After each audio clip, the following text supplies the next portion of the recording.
Okey, baik. Assalamualaikum, salam sejahtera dan selamat malam saya ucapkan kepada semua yang sudah sedia dan setia menantikan sesi live kita pada malam ini. Baik, so malam ni kita akan buat sambungan. Alright, sambungan kepada tajuk yang kita belajar lah for the past 2 days. Alright, beberapa hari yang sejak 2 hari yang lepas. Yang mana ia adalah sambungan kepada Fibonacci. Alright.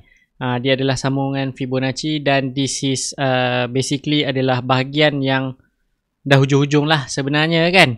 So anda sebenarnya hampir complete, hampir habis dah sebenarnya belajar tentang Fibonacci ni. Dan malam ni adalah macam mana Fibonacci pula, Elliott Wave, astaghfirullahalazim, lupa. Jadi kenapa saya sebut Fibonacci, sebab apa? Sebab malam ni kita akan belajar macam mana you nak kaitkan Fibonacci dan juga Elliott Wave ni. Right kan, sebelum ni saya pernah mention Elliott Wave dia tidak boleh berdiri dengan sendirinya, melainkan kalau dia kena masukkan sekali dengan Elliott Wave. Maksudnya segala apa, maksudnya kalau you nak buat projection, kalau you nak cari dekat mana tahap sokongan terakhirnya, dekat mana dia nak jatuh, kat mana kemungkinan dia nak jatuh, kat mana kemungkinan dia nak naik lebih tinggi, anda perlu menggunakan Fibonacci. Okay. So it is very closely related. Bermaksud Fibonacci dan juga Elliott Wave ni is closely related. Bermaksud, okay, bermaksud apa tau? Bermaksudnya mereka saling melengkapi je lah. Tu je sebenarnya maksud dia. Alright. Dan kalau you tengok, kalau you fahamkan juga pun, apa ni? Kalau you fahamkan juga Elliott Wave kan, you perasan tak numbers yang wujud dekat dalam Elliott Wave adalah numbers yang wujud juga dekat dalam Fibonacci numbers. Okay, dia ada 5 wave, dia ada 3 wave, 5 plus 3 is 8 wave, 8 wave dipecahkan jadi 36 kot, 36 jadi 144 dan seterusnya. That is how you calculate wave. Maksudnya macam mana Fibonacci. Jadi kita akan start off lah dengan macam mana cerita Fibonacci ni. Fibonacci ni apa cerita? Jadi kita buka blackboard kita. Mana pen ni? Mana stylus? Alright. Baik. So kita akan start off dululah Fibonacci. Kenapa Fibonacci ni penting dekat dalam Elliott Wave? Sebab segala benda yang melibatkan yang terlibat dekat dalam Elliott Wave ni, dia perlukan Fibonacci. Everything about Elliott Wave is Fibonacci. Okay. So saya akan start off dulu dengan Fibonacci. Alright. So Fibonacci ni siapa? Fibonacci ni nama penuh dia adalah Leonardo Fibonacci. Yang mana dia create, bukanlah dia create sebenarnya, dia jumpa ratio ni pada kurun ke-13. Okay.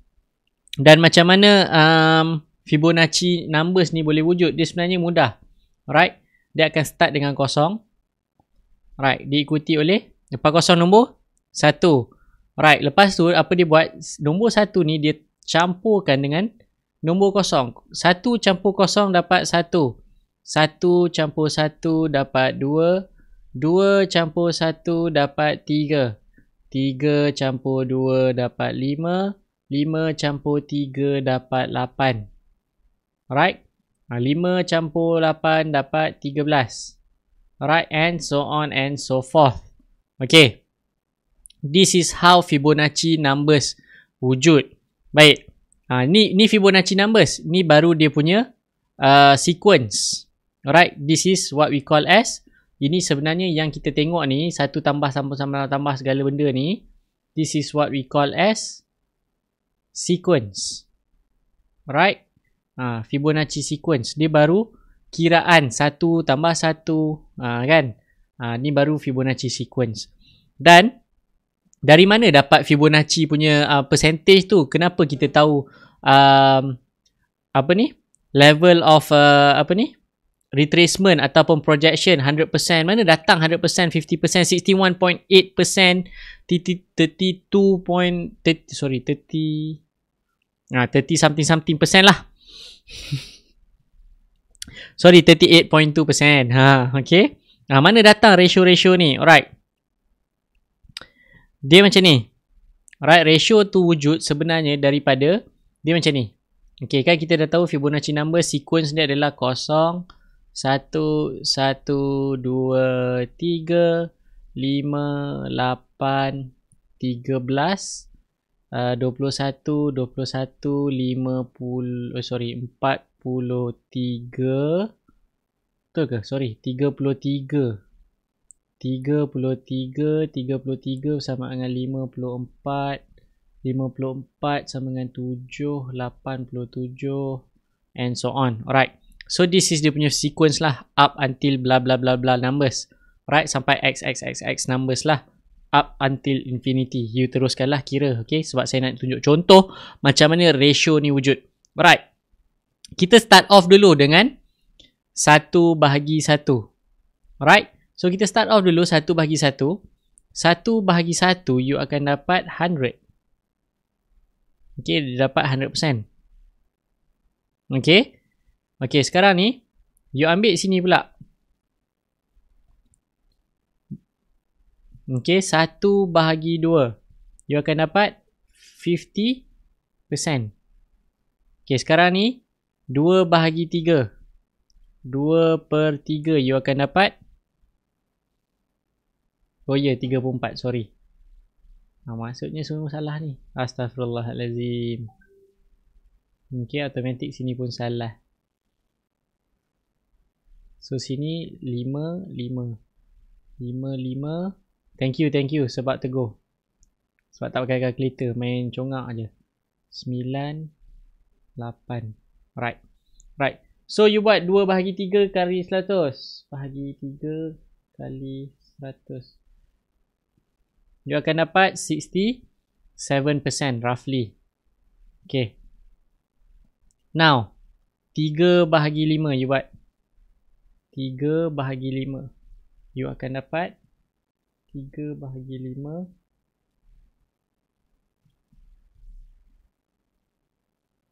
Ya. 3 bahagi 5. You akan dapat 60%. Alright. And so on and so forth lah. Okay. And so on and so forth. Yang mana lepas tu you akan dapat, dia akan bergerak. Maksudnya lepas ni kalau you buat 5 bahagi 8, 8 bahagi 13, 13 bahagi 21, you akan dapat satu numbers yang mana dia akan lari sikit-sikit dalam 60 ke 61 ke 62. In between that range dia akan bergerak. Right. You boleh cuba 5 bahagi 8. You akan dapat 62.5. Dia akan bergerak within that range. Okay, start daripada 3 bahagi 5 ni dia akan bergerak somewhere in between 60 ke 62 ke 62 lah. Maksudnya dia akan bergerak within that range lah. So you buat 8 bahagi 13 you akan dapat 61.5. You ambil 13 bahagi 21 you akan dapat 61.9. Jadi, dia ambil ratio Fibonacci yang standard diguna pakai. Okay. Yang selalunya lah lepas nombor yang keempat. Alright. Yang bermaksud kat sini, after 4th digit atau 4th number. Okay. After 4th number punya ratio, you akan dapat, apa tau? You akan dapat somewhere 61.8%. Lebih kurang ini dia punya ratio yang mana diorang dah average kan. This is Fibonacci punya ratio. Alright. So you get 61.8%.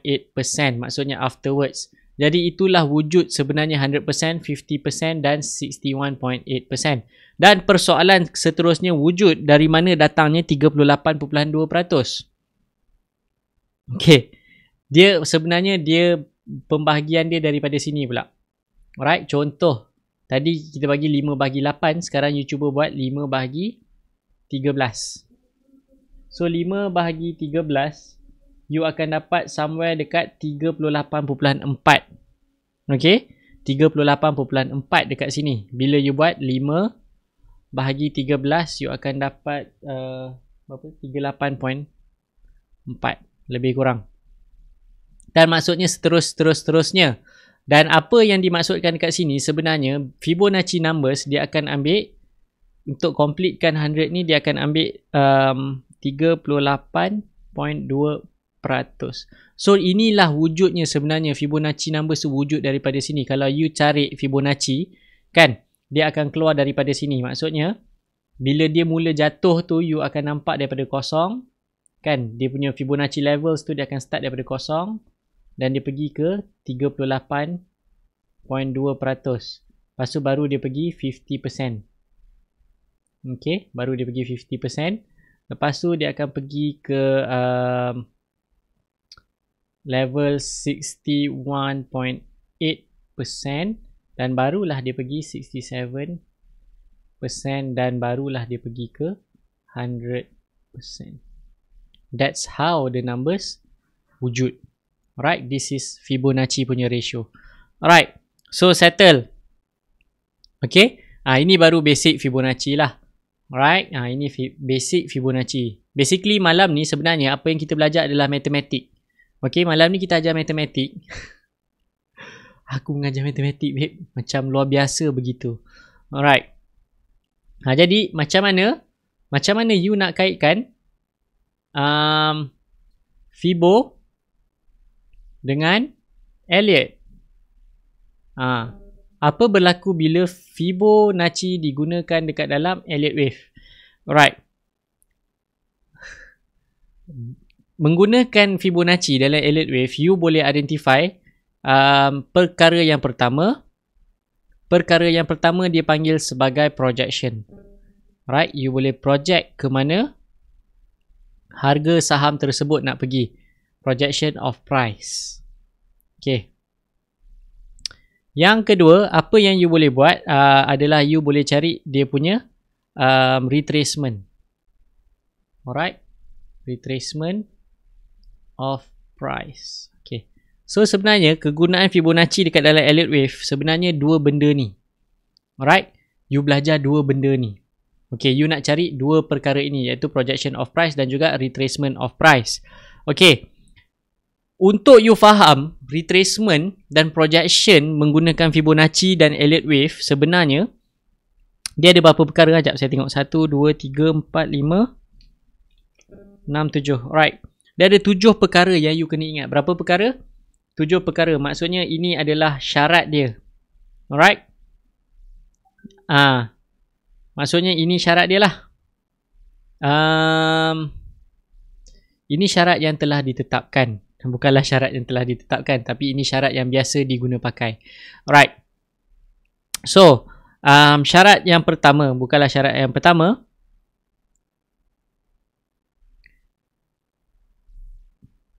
Okay, dia sebenarnya macam ni. Bila Fibonacci menggunakan Elliott, Allah, macam mana aku nak explain ni? Macam payah pula, macam berat pula. Okay, dia macam ni. Alright, perkara yang pertama yang you kena faham adalah okay, kita kena tahu. Alright, so kita buat satu. Right. Satu benda yang you kena faham adalah impulsive wave. Impulsive wave adalah wave yang ke berapa? Impulsive.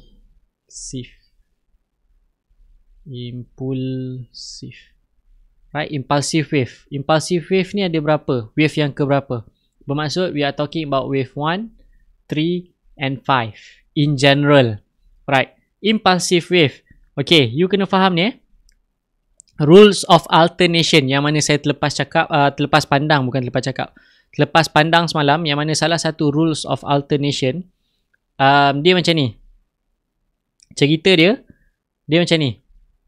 Kalau wave satu, dia macam ni. Wave 3, kejap. Okay, salah satu daripada impulsive wave. Alright, one of the impulsive wave ni dia akan extended. Bermaksud dia akan pergi lebih daripada apa yang dia sepatutnya pergi. Bermaksud dia macam ni. Dan this is rules of alternation. If wave 3 lebih panjang daripada wave 1, okay,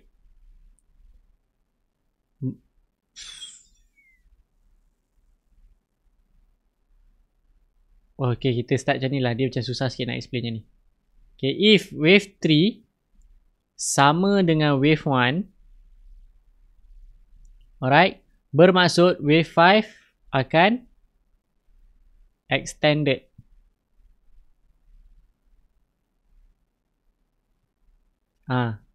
So, if wave 3 is more than, dia tak ada sama dengan. Okay, if wave 3 is more than wave 1, okay, wave 5, okay, plus minus will be equals to wave 1. This is rule of alternation. Okay, ini bila dia cakap ni lah. Maksudnya, ni salah satu prasyarat dia lah. Maksudnya kalau you nampak wave 3 sama panjang dengan wave 1, kemungkinan wave 5 ni yang akan extended. Bermaksud dia akan go beyond extra. Kalau wave 3 lebih besar daripada wave 1, kemungkinan wave 5 ni sama je dengan wave 1. Bermaksud bila kita cakap sama ni, sama dalam bentuk apa tau? When we are talking about equals, alright?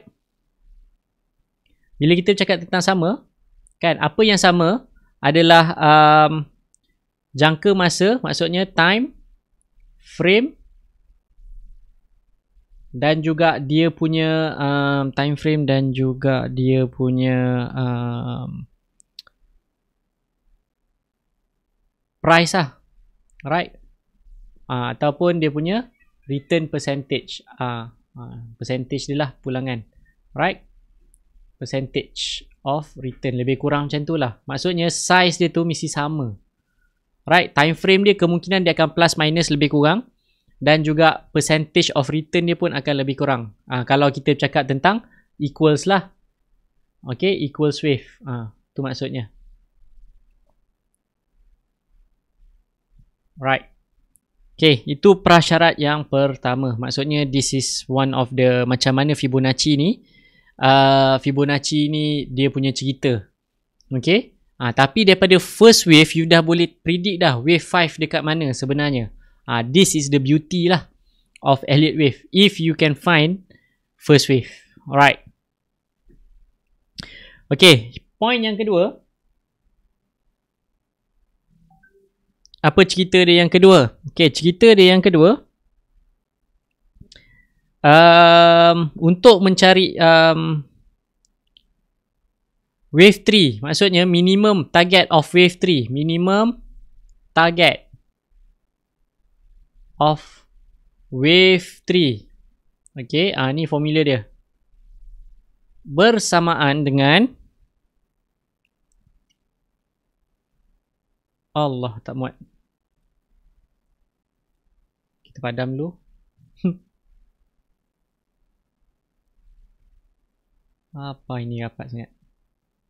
Kita tarik ke sini sikit. Okay, point yang kedua. Okay, so minimum target of wave 3. Wave 3 punya size lah, bermaksud kat mana target price untuk wave 3 ni pergi. Alright, dia punya calculation adalah wave 1 darab dengan 1.68. Okay, size of wave 1 darab dengan 1.68, dan you dapat satu lagi, let's say you akan dapat equals to X. So X ni you buat apa? N of wave 2 plus X equals to minimum target of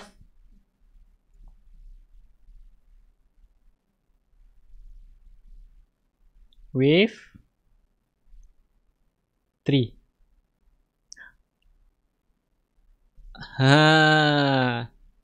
Okay, so ini point yang kedua.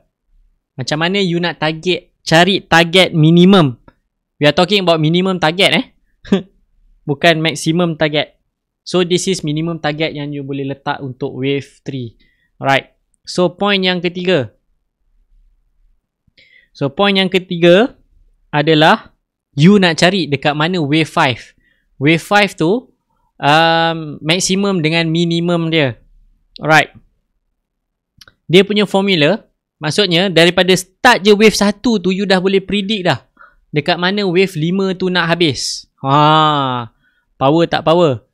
Okay. Maksudnya you can calculate, you boleh target sampai tak sampai, wallahualam. Okay. Kalau tak sampai tu mungkin you punya calculator rosak.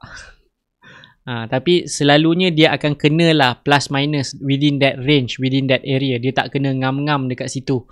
Okay. Jangan skema sekarang. Aku kira dapat sini, kenapa dia lagi? Babe, ni manusia yang tolak harga tu naik, babe. Okay. Kalau sampai, kalau tak sampai, dia akan duduk dekat area tu jugalah. Alright. Okay. Jadi untuk dapatkan wave 5, you kena ambil wave 1 darab dengan 3.236. Dari mana datang 3.236 ni? Astaghfirullahalazim, astaghfirullahalazim. Datangnya daripada nombor ni. Nombor ni didarab dengan 2 dapatlah nombor ini. Okey. Nombor ni 168 didarab 2 dapatlah nombor ni, lebih kurang. Okey. Dia sebenarnya ada kecil-kecil lagi. Jadi this is dia punya numbers. You just ambil. Alright. So sekarang ni you nak cari dekat mana puncak tertinggi wave 5 boleh pergi. Maksudnya maximum. Right. Maximum of wave 5. Right. Maximum of wave 5 adalah you dapat nilai X dekat sini. Nilai Y lah pula. Asyik X je. Okay.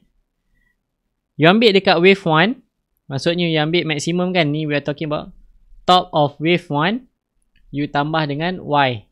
Minimum target of wave 5 bersamaan dengan bottom of wave 1 tambah Y. This is how you get. Yes, sebenarnya. Tapi sebab ramai nak tahu sangat kan Fibonacci, kita ajar. Kan, kita ajar. Sebab orang demand, orang minta, kita bagi. Lepas tu peninglah sendiri. Kiralah sendiri cari dekat stok tu kan. Adakah saya pakai setiap hari benda ni? Tidak, tuan-tuan dan puan, saya tak pakai tiap-tiap hari pun. Saya pakai bila mana saya rasa saya nak pakai. Especially bila market jatuh lah. Sebab market jatuh selalunya you boleh start balik kira wave daripada 1. Bila market jatuh baru saya pakai. Sebab apa? Saya nak cari dekat mana dia punya bottom. Bila dia start bottom, dia start reversal daripada situ, saya tahu itu adalah wave 1. Tapi adakah wave 1 untuk wave B? You kena kira pula kat situ. Okay, tu sebab saya hanya guna pakai bila keadaan pasaran jatuh sahaja. Alright. Ini point 3. So point yang keempat. Okay, point yang keempat. Okay.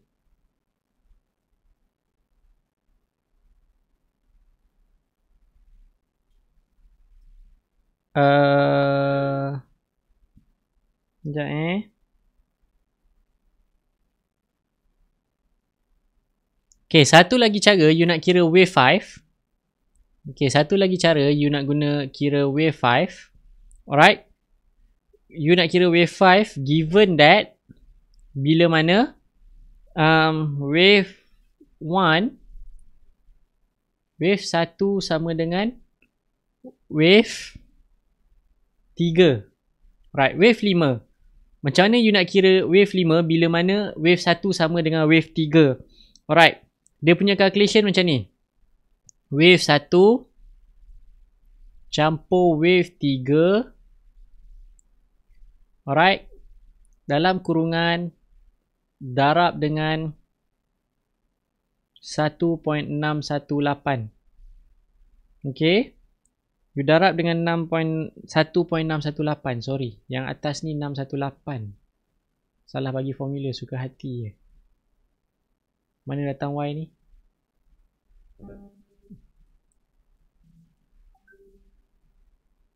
618.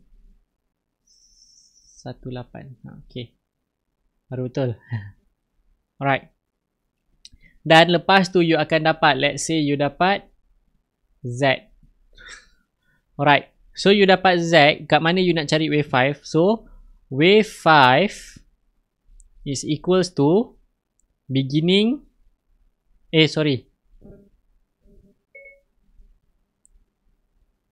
End of wave 4 plus Z. You akan dapat dekat mana puncak wave 5. Alright, that is number 4. Now, we are going for number 5. Okay, yang belakang-belakang ni very simple sikit lah. Dia tak pening sangat kepala. Alright, so number 5.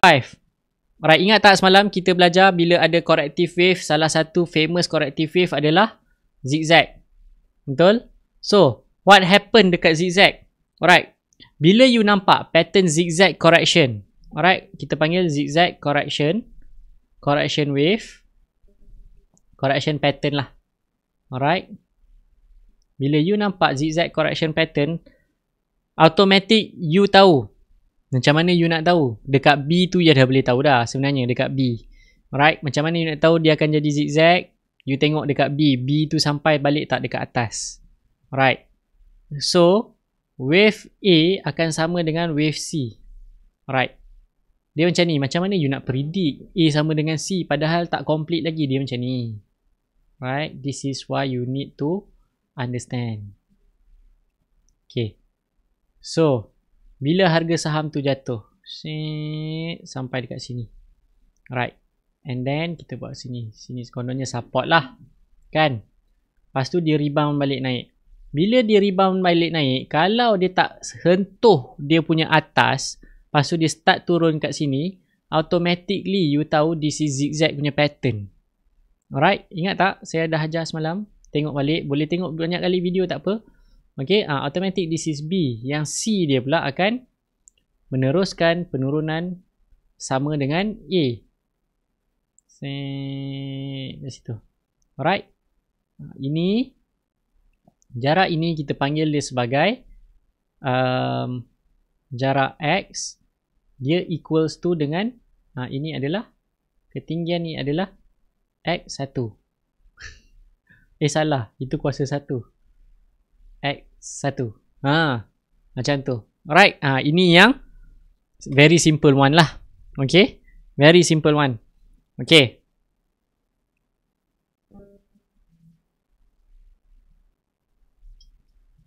ni rasa ada macam ada benda terlepas ni dalam nota pendek saya ni. But anyway,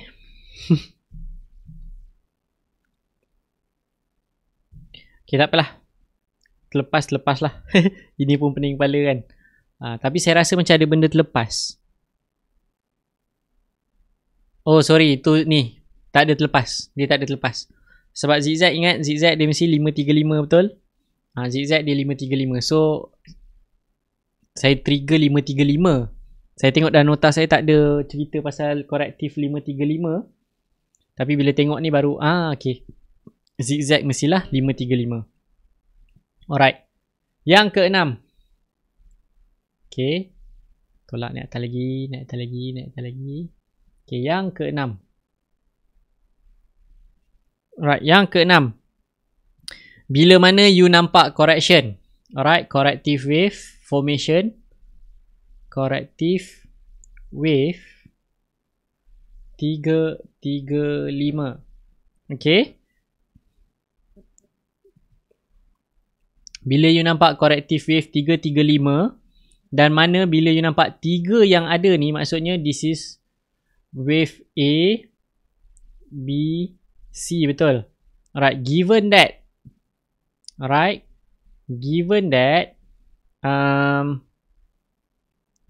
wave B lebih besar daripada wave A, wave C, alright, wave C punya calculation adalah wave A darab 1.618. Alright, lepas tu you tambah daripada wave B punya puncak, maka dapatlah dekat bawah sana. Okay, alright, yang ketujuh. Yang ketujuh adalah triangle punya corrective pattern. Lebih spesifik adalah symmetrical triangle punya korektif. Right, symmetrical triangle korektif. Dia sebenarnya senang je symmetrical triangle punya korektif ni. Okay. Symmetrical kita tahu dia adalah segitiga sama sisi. So kita buat sisi situ satu, kita buat sini satu. Okay. So dia naik. Dia correction. Dia mana boleh naik? Dia correction, so dia akan start dari sini. So daripada sini dia turun. Okay. Sini dia naik balik. Okay. Dia 3-3-3. Oh, payah betul. I think I need to draw bigger lah. Okay, sebab dia 3-3-3-3-3. Dia 3-3-3-3 dalam 5 wave. Okay. Okay. Alright. So dia jatuh. 1. Alright. Bila dia nak naik balik ni tuan-tuan dan puan. Okay. Kan dia 3. 2.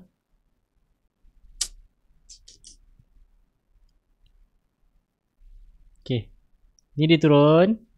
Lepas tu dia naik balik. Lepas tu dia turun sampai bawah. 3. Alright. Okay, let's say we are talking about this one. This is A. This is B. This is C. Okay. Yang B ni. Dia punya B ni adalah. Right. B is equals to. Okay. B is equals to. A times by 0.618. Maksudnya ini adalah level of retracement dia. Mesti dia kena macam tu. Dan C ni pula mestilah. Okay, C ni mestilah B darab 1.618. Okay. So dia naik balik. Sorry, I missed that. Could you say it again, please? Okay. Alright. So, okay, let's say ni dia naik balik. 1, 2, 3. Okay. Yang sini kita bagi nama dia D, E, F. Alright. So D is equals to C darab 0.618. Okay. E is equals to D darab 1.618. And so on and so forth sehinggalah cukup 5. 3, 4, 5. Baru dia naik balik untuk terbang. Macam gitu. Settle untuk malam ni. Okay. Jadi sila tengok repeat banyak kali dekat dalam YouTube. Alright, boleh tengok banyak kali, repeat banyak kali dalam YouTube. Mungkin sebab tu lah kot ramai yang tak tengok lah live pada malam ni kan. Sebab yang tengok ni pun dah tak faham-faham dah. Tengok ni pun dah tak faham kan. Give up dah. Baru 2 hari belajar Fibonacci. Esok last. Bukan esok. Hari Isnin nanti last kita belajar Fibonacci. Fibonacci pula Elliott Wave. Alright. Hari Isnin nanti last kita belajar. Alright. So yes. Itu sahaja untuk kelas kita pada malam ni. Okay. Dan sedikit recap lah untuk apa yang berlaku dekat pasaran kita pada hari ni. Yang mana pasaran kita jatuh, semua orang tahulah jatuh kan, jatuh sebanyak 18 mata. Counter rugi mengatasi counter untung. Dan jumlah dagangan I think dalam 7 bilion ke 8 bilion tadi. 8 bilion I think. Okay, dengan nilai dia hampir 6 bilion ringgit. Okay. Jadi apa yang berlaku sebenarnya dekat pasaran, I believe saham-saham, apa yang berlaku dekat saham Glove, I believe it's more of a profit taking. Okay. It's more of a profit taking punya cerita lah. Sebabkan hari ni ke semalam kan dia Top Glove baru announce pendapatan dia naik mendadak. Okay. Dan kalau you baca DH pun dia adalah baca prospectus yang even dia punya owner sendiri bagi kan. Maksudnya dia bagi tahulah apa prospek yang ada dekat dalam saham Top Glove. Okay. Adakah vaksin akan mengganggu gugat dia punya performance apa semua. Semuanya telah dijawab dekat dalam soalan DH. Tapi I believe apa yang berlaku pada hari ini adalah lebih kepada bersifat profit taking. Lebih kepada sifat profit taking dan boleh jadi juga sebenarnya malam ni sebenarnya Jerome Powell akan buat announcement. Jadi boleh jadi juga ramai investors dan traders semua menunggu apakah announcement yang bakal dilakukan oleh Federal Reserve. Jadi itu je lah sebenarnya. Alright, sebab given that keadaan pasaran, data yang Amerika bentangkan for the past few days menunjukkan bahawa ekonomi mereka tak recover lagi. Jadi kita nak tahulah apakah yang akan dilakukan oleh Federal Reserve untuk menggalakkan dia punya merancakkan semula ekonomi. Walhal ekonomi dekat China dah mula rancak, dekat Eropah dah mula rancak, tapi US belum lagi. Kan? Tapi kalau ikutkan kita sebenarnya kita lebih kepada ikut China sebab China is a leader for Asia untuk Asia punya area. But since America is the biggest market in the world, biggest financial market in the world, jadi semua menantikanlah apa Jerome Powell nak buat. Jadi everything akan ada impact lah sebenarnya. So sebenarnya tu je yang berlaku. Jadi ramai yang ambil profit, pegang cash, nunggu apakah announcement daripada Jerome Powell. Alright. So yes, itu sahaja untuk kita punya kelas malam ni. Contoh chart, nantilah saya bagi contoh chart lepas kita habis belajar semua bahagian Fibonacci. Nanti baru kita tunjuk application dia. Alright, jadi itu sahaja daripada saya untuk malam ni. So boleh repeat banyak kali dekat YouTube kan. Akhirnya Alhamdulillah YouTube dah belanja saya roti canai. Ya kan, daripada bulan berapa tu buat YouTube baru dapat sekeping roti canai je. Okay. Jadi tengoklah banyak kali. Jangan skip iklan tu. Tengok je iklan tu. Alright, iklan tu dia suruh pergi rehat dulu. Minum dulu Milo ke, makan telur separuh masak ke kan. Letak kaya dekat roti ke sebelum you habis. Sebelum you sambung lah tengok saya punya video dekat YouTube. But anyway, itu saja daripada saya. Assalamualaikum warahmatullahi wabarakatuh dan selamat malam.